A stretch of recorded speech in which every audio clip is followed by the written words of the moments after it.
मैं एक नाविक परिवार की एक सक्सेस स्टोरी यहाँ पे बता रहा हूँ। 65 கோடி பேர் 45 நாள், கிட்டத்தட்ட பாதி இந்தியாவே இங்கதான் வந்தது. கும்பமேளாவுக்கு 65 கோடி பேர் குவிஞ்சும் ஒரு திருட்டு, ஒரு வழிப்பறி, ஒரு பாலியல் சீண்டல் நடக்கலன்னு பெருமையா மார்த்தட்டி சொல்றாரு உத்தரப்பிரதேச முதலமைச்சர் யோகி ஆதித்யநாத். जिनके पास 130 नौकाएं थी, 45 दिनों की अवधि में इन लोगों ने शुद्ध बचत की है 30 करोड़ रुपए की। यानी एक नाव ने 45 दिनों में 23 लाख रुपए की बचत की है, कमाई की है। प्रतिदिन की अगर आप बजट उनकी बचत देखेंगे तो यह लगभग 50 से लेके 52,000 पर डे की उनकी इनकम थी एक नाव की। படகோட்டிகள் சுரண்டப்பட்டதாக எதிர்க்கட்சிகள் சட்டசபையில் வாயை கிளறிய போதுதான் இந்த தகவலை சொல்லி இருக்கிறார் அவர். இந்த கும்பமேளாவுக்காக 7500 கோடி ரூபாய் முதலீடு செஞ்சிருக்காங்க அம்மாநில அரசாங்கம். ஆனா திரும்ப எடுத்தது எத்தனை கோடி தெரியுமா? 3 லட்சம் கோடி.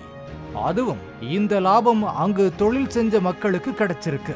ஹோட்டல் துறை 40,000 கோடி, உணவுத்துறை 33,000 கோடி, போக்குவரத்து துறை 1,50,000 கோடி, பிரசாதம் துறை 20,000 கோடி, சுங்க வசூல் துறை 300 கோடி, நன்கொடைத்துறை 660 கோடி, இதர துறைகள் 66,000 கோடி வசூலாயிருக்காங்க.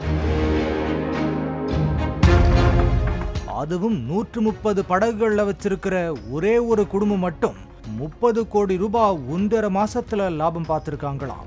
கும்பமேளாவுக்கு அரசு பண்ண 7500 கோடியும் கும்பமேளாவோட முடிஞ்சு போகாம மக்களுக்கு தொடர்ந்து பலனளிக்குமாம்.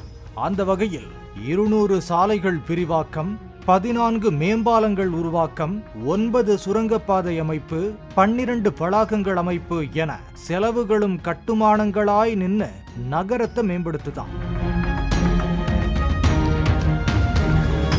கும்பமேளா செலவு ஒரு தோல்வி அப்படின்னு எதிர்க்கட்சிகள் சொல்ல முடியாதுன்னு கூறியிருக்கிறார் யோகி ஆதித்யநாத்.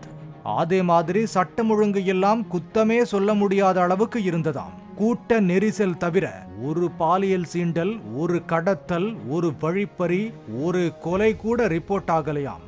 வந்த 65 கோடி பேரும் திருப்தியா சாமி கும்பிட்டுட்டு திரும்பி போனதா சொல்லி இருக்காரு யோகி ஆதித்யநாத்.